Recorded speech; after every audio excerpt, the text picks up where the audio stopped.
दुनिया के इतिहास में कुछ युद्ध ऐसे हुए हैं जो सिर्फ तलवारों से नहीं लड़े गए, बल्कि अहंकार, प्रेम, धोखे और बदले से लड़े गए।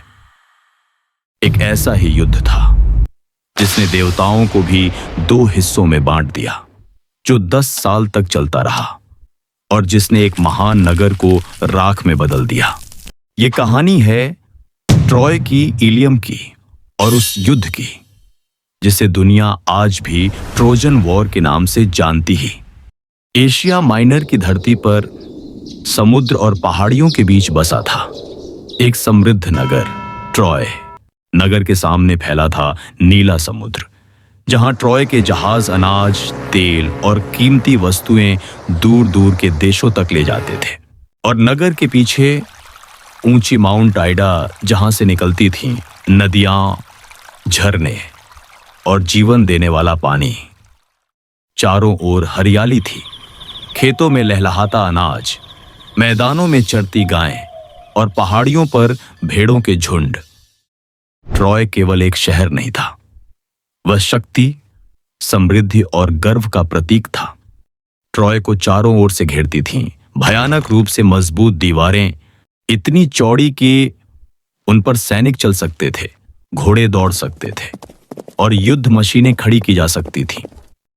बड़े बड़े फाटक सीधे समुद्र की ओर खुलते थे, लेकिन जैसे ही युद्ध का खतरा होता, वे फाटक बंद हो जाते और तब ट्रॉय एक ऐसा किला बन जाता जिसे जीतना नामुमकिन लगता था।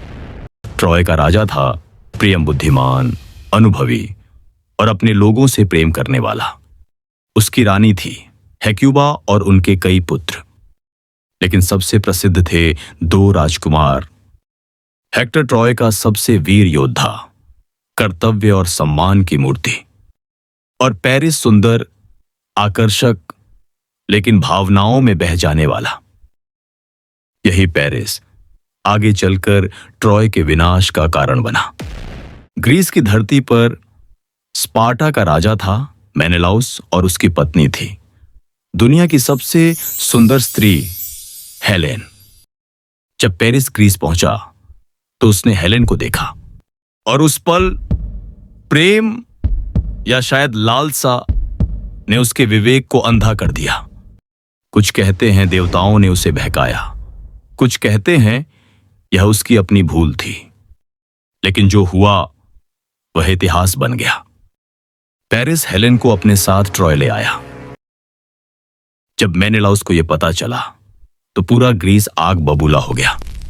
यह केवल एक स्त्री का अपहरण नहीं था, यह ग्रीस के सम्मान का अपमान था। मेनेलाउस ने सभी ग्रीक राजाओं को बुलाया, अगैमेम्नन, ओडिसियस, अजाक्स और सबसे महान योद्धा अकिलीस। सभी ने शपथ ली, ट्रॉय को नष्ट किए बिना हम वापस नहीं लौटेंगे। हजारों जहाज तैयार हुए, हजारों सैनिक हथियारबंद हुए। समुद्र पर ग्रीक जहाजों की कतारें अंधकार की तरह फैल गईं। उधर ट्रॉय में भी युद्ध की तैयारी शुरू हो चुकी थी। हेक्टर ने तलवार उठाई, सैनिक दीवारों पर तैनात हो गए। सब जानते थे जो आने वाला है वह केवल युद्ध नहीं, विनाश है। ग्रीक सेना ट्रॉय के तट पर उतर चुकी थी। नगर के बाहर डेरा डाल लिया गया।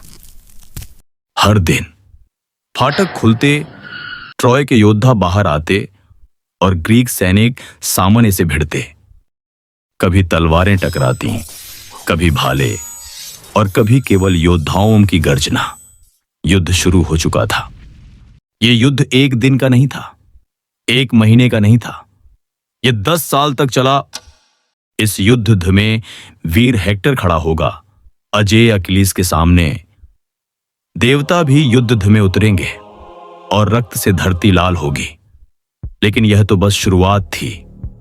क्या ट्रॉय अपनी दीवारों के पीछे सुरक्षित रहेगा? यह सब जानने के लिए पार्ट 2 जरूर देखिए।